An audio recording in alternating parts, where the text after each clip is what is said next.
அப்படிலாம் நான் ஒன்றும் சொல்லலையா சார்?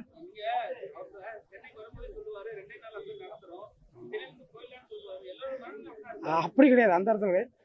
சென்னைக்கு பிழைக்க வந்தார், இங்கே ஒரு சம்பவம் நடந்துச்சு, நம்ம ஏன் வேற ஊருக்கு போயிடக்கூடாது? வேற ஊருக்கு ஏன் போயிடக்கூடாது? சென்னை தப்பாலாம் எந்த காலத்தையும் சொல்ல முடியாது. ஒரு கேரக்டருக்கு இப்படி நடந்துருச்சு, நம்ம வேற ஊருக்கு போனா என்ன அப்படிங்கிறது தான். சென்னையை பற்றி எப்பவும் தப்பா சொல்றது வேலையும் கிடையாது. சொல்லுங்க. சமுத்திரகனி சசிகுமார்லாம் நடிக்க வேண்டிய கேரக்டர் எப்படி உங்களோட முகத்தை வந்து பண்ணாத கேரக்டர்? ஆமாம், இது வரைக்கும் நான் பண்ணாத ரோல். நான் கதை கேட்கும் போதே வந்து ரொம்ப எனக்கு பிடிச்சி போச்சு. ஏன்னா இந்த மாதிரி ரொம்ப புதுசாக மீன் நான் பண்ணாததா இருந்தது. நான் இது வரைக்கும் பண்ணாத ரோல். கேமராவா நிறையா இருக்கு. ஸோ ரொம்ப கதை கேட்கும் போதே ரொம்ப பிடிச்சி போய் ரொம்ப விரும்பி, அதுவும் ரொம்ப சட்டிலாக ஓவர் ஆக்டிங்லாம் இல்லாமல் அதெல்லாம் எதுவும் இல்லாமல் புதுசாக இருந்தது எனக்கு. ஸோ அவருக்கு தான் இங்கே இல்லை, அந்த மாதிரி ஃபீலே இல்லை. ரொம்ப பாவமான ஒரு அப்பா கேரக்டருன்னாங்க. சரி, அதுக்கேற்ற மாதிரி உடம்பெல்லாம் உள்ளியாக்கி வழுக்கெல்லாம் வர வச்சு அதுக்காக எல்லாம் கெட்டப்லாம் மாற்றினேன். சொல்லுங்க சொல்லுங்க.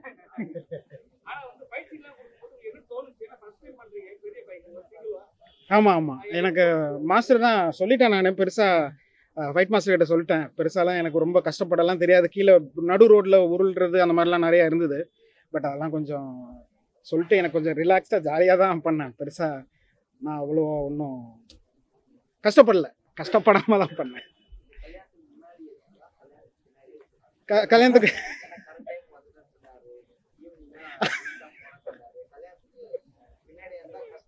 ஆமாம் ஆமாம். இல்லை, நம்ம எப்போ சார் ஆரம்பித்தோம் ஷூட்டு?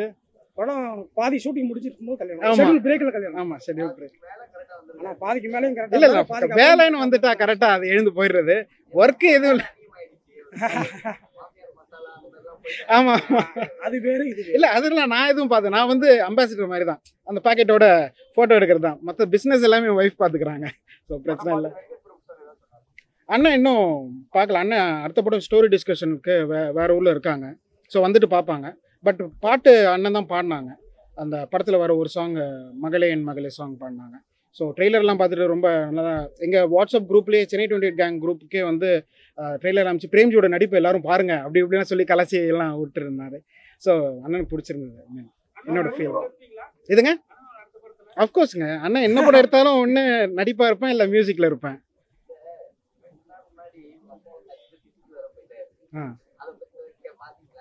நான் பார்த்தேன். என்ன எல்லாரும் டேக் பண்ணி என்ன திட்டிட்டு இருக்காங்க எல்லாரும். எது இது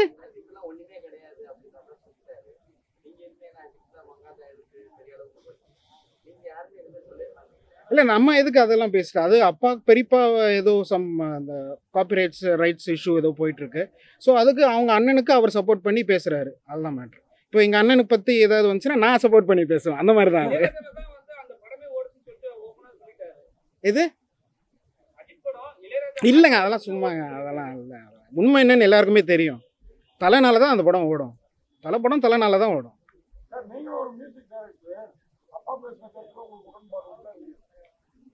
ராயல்ட்டிங்கிறது எல்லாருக்குமே வர ஒரு விஷயம் தான். ஆல் மியூசிக் கம்போசர்ஸ், சிங்கர்ஸ் கூட ராயல்ட்டி இருக்குது.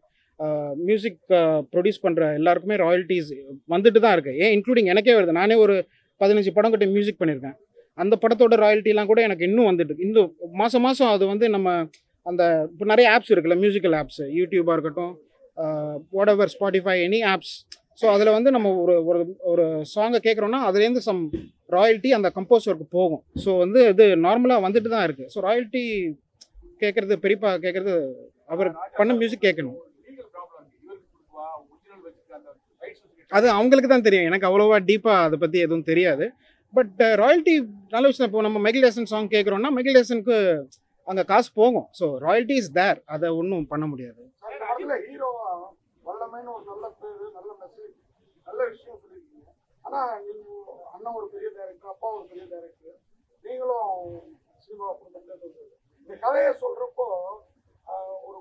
ஒரு அக்யூஸ்ட வந்து அட்டாக் பண்ண போறப்போ உன்னையும் ஒருத்தர் கூட கொண்டு போவாரா அப்படின்னு யோசிச்சிங்களா? அந்த இடத்துல டைரக்டர் உங்கள்கிட்ட சொன்னப்போ இப்படி ஒரு பெரிய ப்ராப்ளத்தை நம்ம கொண்டு போறோம், அட்டாக் பண்ண போறோம், அதான் நான் எதுவும் இது எனக்கு கேட்கவே கதை கேட்கும் போதே இல்லை, நான் கதை கேட்கும் போது எனக்கு ரொம்ப பிடிச்சி போச்சு. கதை ரொம்ப சூப்பராக இருந்தது. எனக்கு பண்ணாத இது வரைக்கும் நான் பண்ணாத ஒரு ரோல் மாதிரி இருந்தது. ஸோ அதனால் வந்து டேரக்டர் என்ன சொல்கிறாரோ அதை ஜாலியாக செஞ்சுட்டு போயிடணும், அவ்வளோதான். ஹீரோயின் தான் இல்லை, ஆமாம். பட் கதை தேவைப்படல. ஐ மீன் அந்த மாதிரி ஒரு பாவமான ஒரு அப்பா பொண்ணு கிராமத்துலேருந்து வராங்க, வேற ஊருக்கு பிழைக்கணும், லைஃப் திரும்ப ஆரம்பிக்கணும்னு வராங்க. ஸோ அந்த மாதிரி ஒரு ஃபீல் இருக்கிறதுனால நம்மளுக்கு ஹீரோயின்லாம் தேவையில்லை.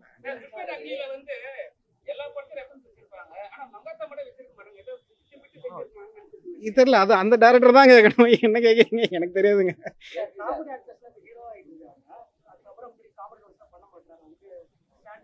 நான் வந்து என்ன ரோல் கொடுத்தாலும் பண்ணுவேன். வில்லன் ரோலுக்காக தான் இப்போ தாடி வளர்த்துட்டு இருக்கேன். KGF 3ல வில்லனா கேட்டிருக்காங்க, அதனால வந்து தாடி வளர்த்துட்டு இருக்கேன். பார்ட்டி இப்போதான் வந்து சனி பயிற்சி ஆரம்பிச்சிருக்கு. சனி பயிற்சி மாறி அவர் வந்து வேற இடத்துக்கு போயிட்டாரு. அதனால வந்து அந்த 7.5 வருஷம் கரெக்டாக நான் எல்லாம் கால்குலேட் பண்ணி பார்த்தேன். 2017 ஆரம்பித்தோம். இல்லை, இது பார்ட்டி இன்னும் வேற லெவல் ஹிட் தான். ஏன்னா வந்து 2017 ஆரம்பித்தோம், இப்போ 25ல ரிலீஸ் பண்ணுறதா பிளான் இருக்கு. ஸோ 2025 பார்ட்டி தான். இனிமேல் தான் வருவாங்க. பார்ட்டி ரிலீஸ் ஆன அப்புறம் தான் வருவாங்க எல்லாரும்.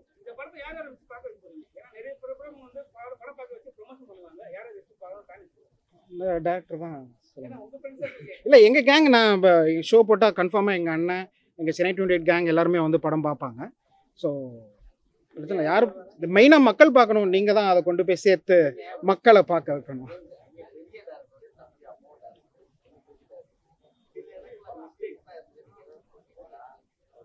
இல்லை மிஸ்டேக்காக எனக்கு எதுவும் தெரியல. நான் கொஞ்சம் ஆமாம்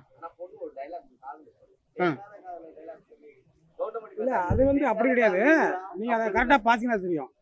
மிஷின் வச்சுருப்பாங்க, மிஷினை எடுத்துகிட்டு அப்படி சொல்லலை, அதை ஒரு க்ளோஸாக போயிட்டு அதை சொல்கிற அது ஒரு உணர்வோடு பார்த்தீங்கன்னா உங்களுக்கு நிச்சயமாக புரிஞ்சிருக்கும். அதை காதில் போய் அப்படி சொல்லுவோம், அந்த லிப்பு அப்படி நல்ல டைட்டில் இருக்கும். ஸோ அது வந்து அப்படி ஹார்ட்டில் போய் கேட்குதுன்னு அது ஒரு உணர்வு. இல்லை சார், நீங்கள் சொல்கிறதெல்லாம் லாஜிக்கு, நான் சொல்கிறது உணர்வு, அவ்வளோ.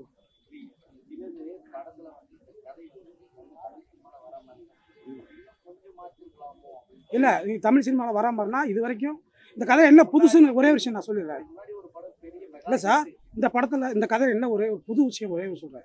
நீங்கள் பழைய ரஜினி சார் படத்துலேருந்து இன்னைய வரைக்கும் இருக்குது. ஒரு தங்கச்சியை வந்து மிஸ்யூஸ் பண்ணிடுறாங்க, ஒரு குழந்தைய மிஸ்யூஸ் பண்ணுறாங்கன்னா பழி வாங்குறது யாருன்னா அண்ணனாக இருப்பார், இல்லை அப்பாவாக இருப்பாங்க. அந்த குழந்தையோ தங்கச்சியோ பழி வாங்க போக மாட்டாங்க. ஆனால் இந்த கதையை பொறுத்தவரை அப்பா பிரச்சனையை பார்த்து ஒதுங்கி போகலான்னு நினைக்கிறாரு. ஆனால் பொண்ணு வந்து என்னை கடிச்சு நான் இன்னும் 4 பேர் கடிக்கக்கூடாது, இதை நம்ம செய்யணும்பான்னு ஒரு பொண்ணு தூண்டி அப்பாவை தூண்டுவா. ஆக்சுவலி நான் சென்சார்லேயே ஏதாவது சொல்லுவாங்கன்னு பார்த்தா சொல்லலை, ஏன்னா அதுக்கான காரணம் எனக்கு கரெக்டாக இருந்தது. ஸோ அப்பாவை வந்து பிரெயின் வாஷ் பண்ணி பொண்ணு வந்து அதை பண்ண வைப்பா. அது இந்த கதையில் புதுசு நான் நம்புறேன். வணக்கம், என் பேர் கணேஷ்குமார். ஆக்சுவலாக படத்தில் எடிட்டர். ஸோ ஃபஸ்ட் டேரக்ட் பார்த்தீங்க அப்படின்னா ஃபஸ்ட்டு படம் யானை முக சவாரி, அந்த படத்தை நான் எடிட் பண்ணேன். ஆக்சுவலாக ஸோ அந்த படத்தும் பண்ணும்போது பார்த்தீங்கன்னா இதே படம் தான் பண்ணாப்புல, இதே கஷ்டப்பட்டு ஸ்டார்டிங் எண்டு வரைக்கும் ஒரு 1 மேன் ஷோ மாதிரி கொஞ்சம் கஷ்டப்பட்டாப்புல. ஸோ இந்த படத்தில் அதே படம் தான். ஸ்டார்டிங் பிரேம்ஜி சார் ஃபஸ்ட்டு பார்த்து கமிட் பண்ணும்போது ஆகட்டும், கமிட் பண்ணும்போதும் அவர் இப்படி இந்த மாதிரி போனார், என்ன சூழலில் போனார்னு தெரியும். ஸோ அது முடிக்கும்போது சரி கடைசி வரைக்கும் வந்து அவர் ஒரே ஆள் தான் வந்து ஸ்டார்டிங் இப்போ வரைக்கும் கஷ்டப்பட்டு வந்துருக்காப்புல. ஸோ ரொம்ப கஷ்டப்பட்டு படம் பண்ணியிருக்காப்புல. அது இந்த ஸ்கிரிப்ட் வந்து நிறையா வந்திருக்கும் ஆக்சுவலாக. ஆனால் இந்த இது வந்து வேறு மாதிரி ஜானதாக இருக்கும் ஆக்சுவலாக வந்து. நன்றி.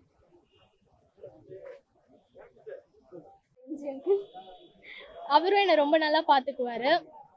அவர் எப்பவுமே நீங்க வந்து காமெடியாக தான் பார்த்துருக்கீங்க. இந்த படத்துல ரொம்ப எமோஷ்னலா, ரொம்ப அன்பான பாசமான அப்பாவா பார்க்குறீங்க. ஸோ அதுவும் ரொம்ப ஒரு புது எக்ஸ்பீரியன்ஸாக இருக்கும்னு நினைக்கிறேன். தேங்க்யூ. அப்புறம் நான் வந்து சினிமாவை ரொம்ப உண்மையாக நேசிக்கிறேன்றதை இந்த இடத்துல பதிவு பண்ண நினைக்கிறேன். நன்றி, வணக்கம். ஹாய், எல்லோருக்கும் வணக்கம். My name is Rajith. So இந்த ஒரு அர்ப்பணமாக ஃபிலிமில் வந்து எனக்கு ஒரு சான்ஸ் கொடுத்ததுக்கு கருப்பை sir thank you so much. And full சப்போர்ட்டாக நீங்களும் இருக்கணும். இது ஒரு கண்டென்ட் ட்ரிவன் சினிமா. ஸோ எல்லோரும் ஹெல்ப் பண்ணி மக்கள்கிட்ட கொண்டு போய் சேர்க்கணும். Thank you so much. And thank you Prem sir for being a supportive co-star.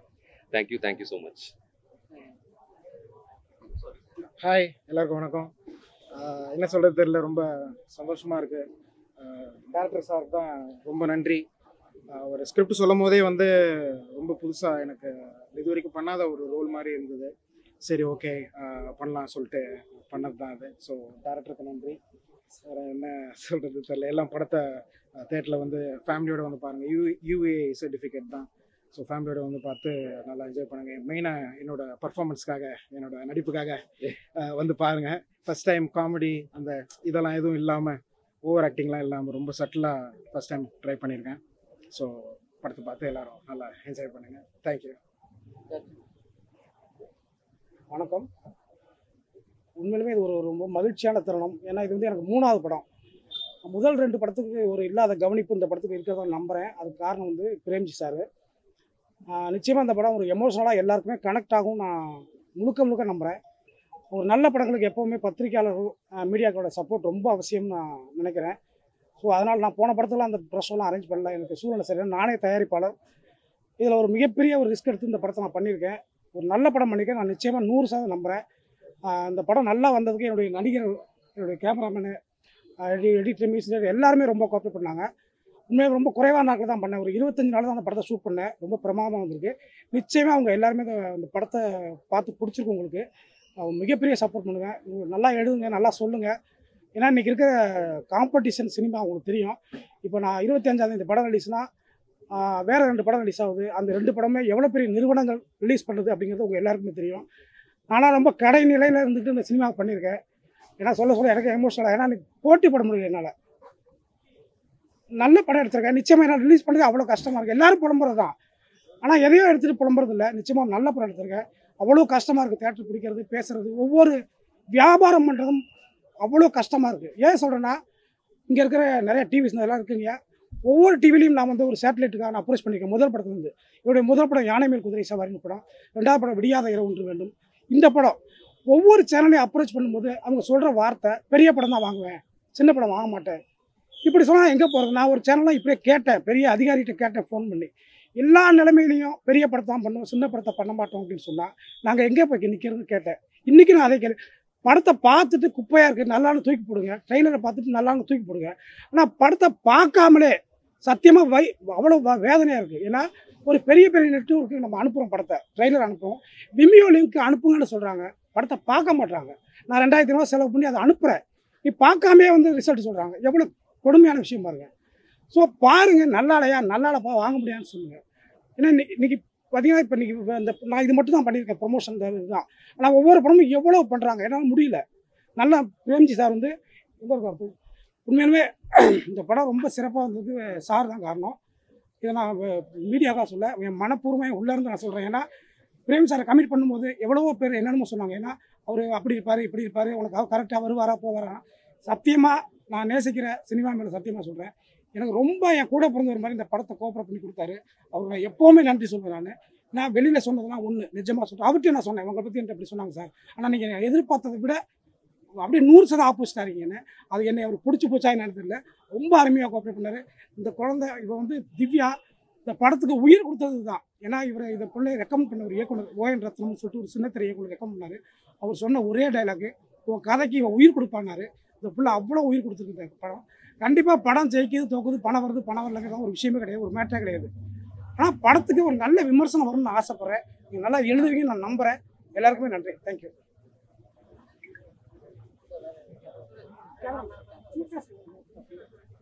நான் என் பேர் சூரஜ் நல்லசாமி. நான் இந்த படத்தோட கேமராமேன். ஸோ நீங்கள் படம் எல்லாரும் பார்த்தீங்க. ஸோ ஒரு பெரிய படத்துக்கோட விமர்சனத்தோட அணுகாமல் ஒரு இந்த படத்தோட பாசிட்டிவ் மட்டும் சொன்னால் நல்லா இருக்கும்னு நினைக்கிறேன். நன்றி.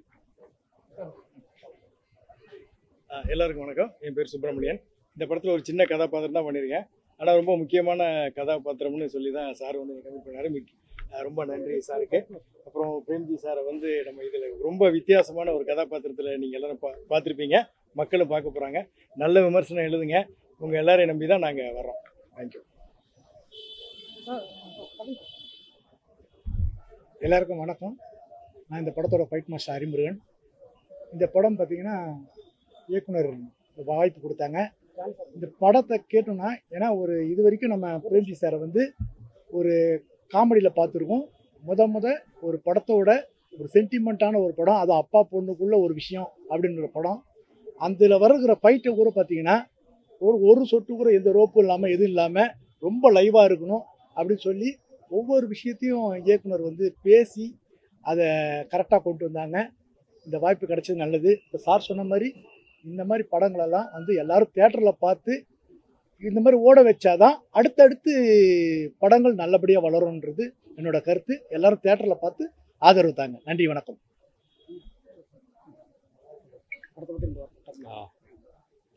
இந்த ஜானி பத்திரிகையில் இருந்திருக்கேன், பாக்கியாவில் எல்லாம் நான் இருந்திருக்கேன். ஓரளவுக்கு எல்லாம் தெரிஞ்சிருக்குன்னு நினைக்கிறேன். இதில் ஒரு சின்ன கேரக்டர், வாத்தியார் கேரக்டர் மாதிரி ஒன்று பண்ணியிருக்கேன். இதில் நான் என்ன சொல்ல விரும்புகிறேன்னா, இந்த இப்போ சினிமாவை நேசிக்கிற அத்தனை சினிமா அசிஸ்டன்ட் டைரக்டர்களுக்கு நான் சொல்கிறது என்னென்னா, கூட இருந்ததுனால நான் சொல்கிறேன், வெறும் கதை பண்ணுறது, ப்ரொடியூசர் பார்க்குறது அப்படிங்கிறது மட்டும் இல்லாமல் நான் கூட இருந்ததுனால உழைப்பு, அதுக்காக தேடி தேடி இரவும் பகலும் ஒரு 1 லட்ச ரூபா கிடத்துனா அதை அப்படியே கொடுத்துட்டு அம்மா ஹோட்டலில் போய் சாப்பிடுவார். நான் 2 பேரும் போய் சாப்பிடுவோம். அதை வந்து ஒரு எந்த விதத்துலையும் மிஸ்யூஸ் பண்ணாமல் சினிமாவை ஒரு தவமாக நேசிக்கிற இந்த டைரக்டரை நான் ரொம்ப நேசிக்கிறேன். நீங்கள் எல்லாம் இதுக்கு சப்போர்ட் பண்ணி அவரை கொஞ்சம் ஒரு நல்ல நிலை கொண்டு வரணும்னு நான் விரும்புகிறேன். வணக்கம். தேங்க்யூ.